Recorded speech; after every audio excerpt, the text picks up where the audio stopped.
the hate of Morgoth, and malice crueler than teeth of steel.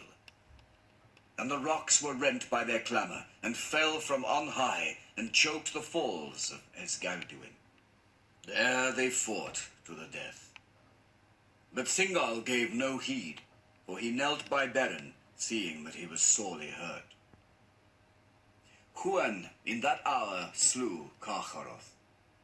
But there in the woven woods of Doriath his own doom, long spoken, was fulfilled, and he was wounded mortally, and the venom of Morgoth entered into him. Then he came, and falling beside Beren, spoke for the third time with words. And he bade Beren farewell before he died. Beren spoke not, but laid his hand upon the head of the hound, and so they parted.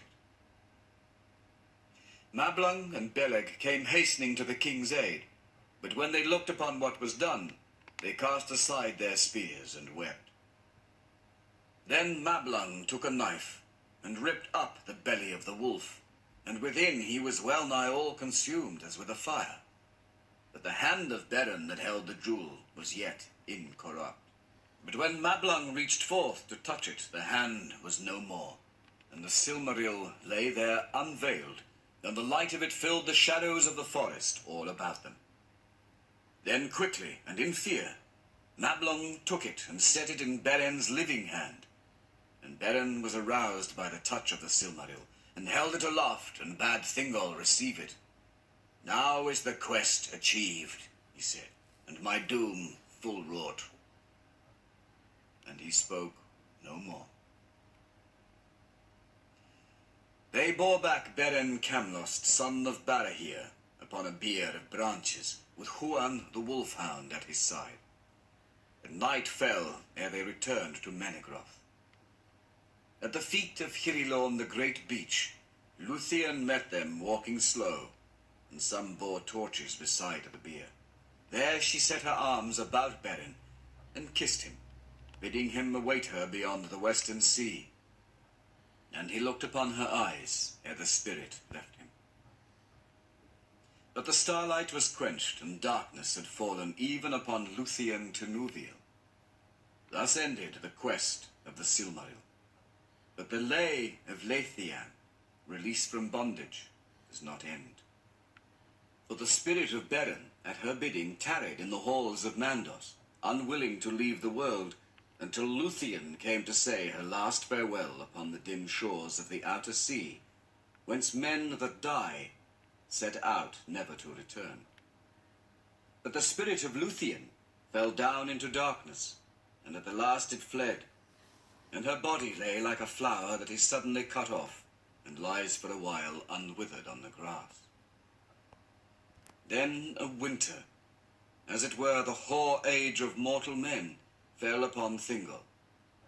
But Luthien came to the halls of Mandos, where are the appointed places of the Elderlear, beyond the mansions of the west upon the confines of the world. There those that wait sit in the shadow of their thought. But her beauty was more than their beauty, and her sorrow deeper than their sorrows. And she knelt before Mandos and sang to him. The song of Luthien before Mandos was the song most fair that ever in words was woven, and the song most sorrowful that ever the world shall hear. Unchanged, imperishable, it is sung still in Valinor beyond the hearing of the world, and listening, the Valar are grieved. For Luthien wove two themes of words, of the sorrow of the Eldar and the grief of men, of the two kindreds that were made by Iluvatar to dwell in Arda, the kingdom of earth, amid the innumerable stars. And as she knelt before him, her tears fell upon his feet like rain upon the stones, and Mandos was moved to pity, who never before was so moved, nor has been since.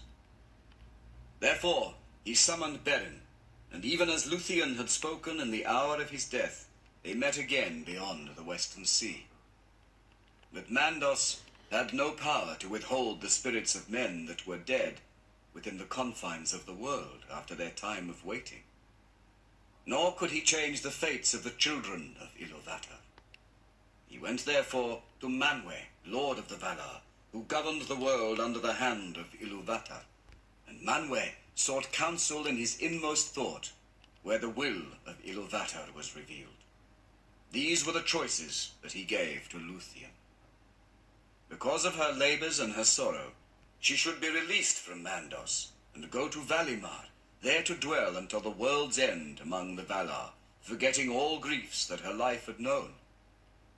Thither Beren could not come, for it was not permitted to the Valar to withhold death from him, which is the gift of Ilúvatar to men.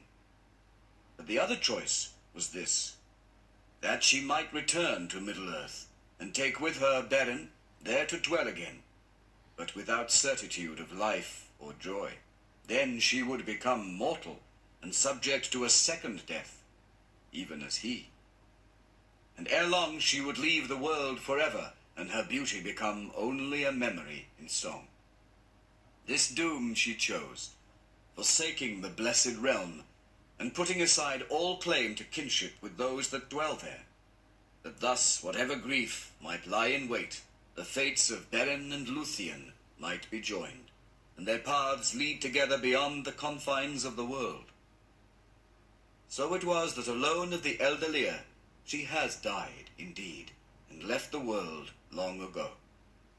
Yet in her choice, the two kindreds have been joined, and she is the forerunner of many in whom the Eldar see yet, though all the world is changed, the likeness of Luthien the Beloved, whom they have lost. Of the fifth battle, near Neath Arnoediad. It is said that Beren and Luthien returned to the northern lands of Middle-earth, and dwelt together for a time as living man and woman, and they took up again their mortal form in Doriath. Those that saw them were both glad and fearful, and Luthien went to Menegroth, and healed the winter of Thingol with the touch of her hand. But Melian looked in her eyes, and read the doom that was written there, and turned away. For she knew that a parting beyond the end of the world had come between them. And no grief of loss has been heavier than the grief of Melian the Maya in that hour. Then Beren and Luthien went forth alone, fearing neither thirst nor hunger. And they passed beyond the river Gelion, into Osiriand, and dwelt there in Tol Garlan, the Green Isle, in the midst of Adurant, until all tidings of them ceased. The Eldar afterwards called that country Dorfin Irgwinar, the land of the dead that live. And there was born Dior Aranel the Beautiful, who was after known as Dior Eluchil, which is Thingol's heir. No mortal man spoke ever again with Beren, son of Barahir, and none saw Beren or Luthien leave the world, or marked where at last their bodies lay. In those days, Maedhros, son of Feanor, lifted up his heart, perceiving that Morgoth was not unassailable, for the deeds of Beren and Luthien were sung in many songs throughout Beleriand. Yet Morgoth would destroy them all, one by one, if they could not again unite and make new league and common council. And he began those councils for the raising of the fortunes of the Eldar, that are called the Union of Maedhros. Yet the oath of Feanor, and the evil deeds that it had wrought, did injury to the design of Maedhros, and he had less aid than should have been.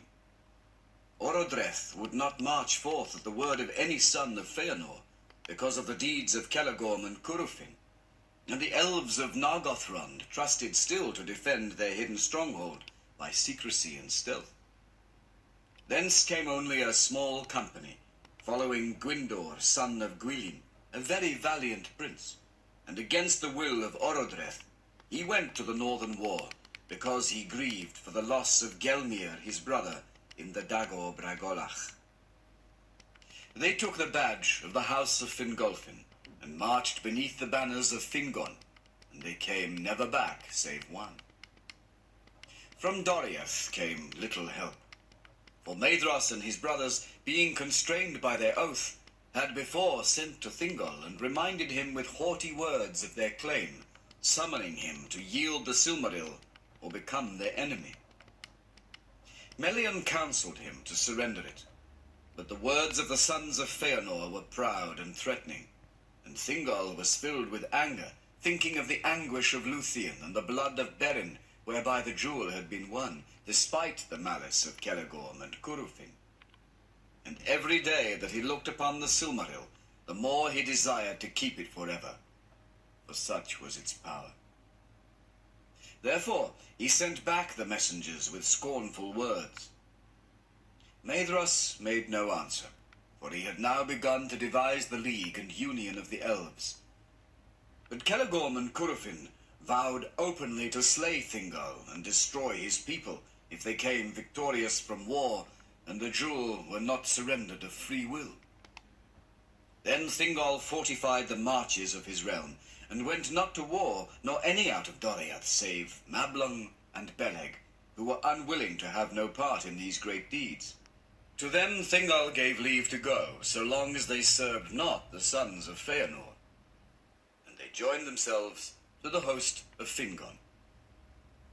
But Maedhros had the help of the Naugrim, both in armed force and in great store of weapons. And the smithies of Nogrod and Belagost were busy in those days. And he gathered together again all his brothers and all the people who would follow them. And the men of Bor and Ulfang were marshalled and trained for war. And they summoned yet more of their kinsfolk out of the east. Moreover, in the west, Fingon, ever the friend of Maedhros, took counsel with Himring, and in Hithlum the Noldor and the men of the house of Hador prepared for war. In the forest of Brethil, Halmir, lord of the people of Haleth, gathered his men, and they whetted their axes. But Halmir died ere the war came, and Haldir his son ruled that people, and to Gondolin also the tidings came, to Turgon the hidden king.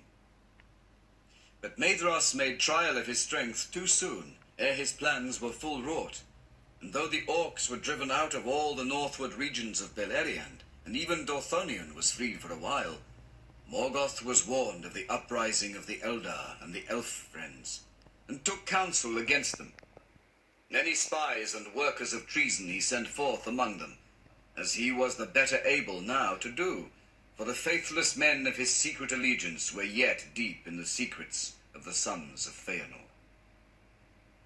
At length, Maedhros, having gathered all the strength that he could of elves and men and dwarves, resolved to assault Angband from east and west, and he purposed to march with banners displayed in open force over and Fauglith. But when he had drawn forth, as he hoped, the armies of Morgoth in answer, then Fingon should issue forth from the passes of Hithlum. And thus they thought to take the might of Morgoth as between anvil and hammer, and break it to pieces. And the signal for this was to be the firing of a great beacon in Dorthonion. On the appointed day, on the morning of midsummer, the trumpets of the Eldar greeted the rising of the sun, and in the east was raised the standard of the sons of Feanor, and in the west the standard of Fingon, High King of the Noldor. Then Fingon looked out from the walls of Aethel Sirion, and his host was arrayed in the valleys and the woods upon the east of Ered Wethrin, well hid from the eyes of the enemy. But he knew that it was very great. For there all the Noldor of Hithlum were assembled, together with elves of the Falas and Gwyndor's company from Norgothrond, and he had great strength of men. Upon the right were the host of Dorlomin, and all the valor of Húrin and Huor his brother, and to them had come Haldir of Brethil, with many men of the woods.